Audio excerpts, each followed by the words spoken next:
In this video we're gonna check if Doogee S98 has stereo speaker. So in order to do this, first we'll need to locate all speakers on this device, and the first one we can already see, and that's at top right here. That's a phone call speaker, so when you're in a call you usually hear the sound from this source. And the next speaker is at the bottom, it's this one right here. And that's basically it, because there's no other speakers on any other side of this device. Now we'll need to play the music, and if the sound is coming from two sources, from this one and this one, this means it has a stereo speaker. If the sound is coming from only one source, that's a mono speaker. So let's play music.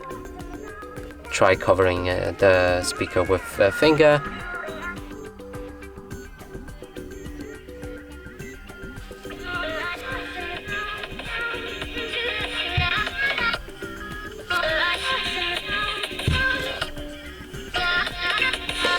So clearly the sound is coming from the bottom speaker and not from the top one. So that's only one source, and it's mono speaker and not the stereo speakers. And that's it for this video. Hope you like it. Please consider subscribing to our channel, leave a like and a comment below.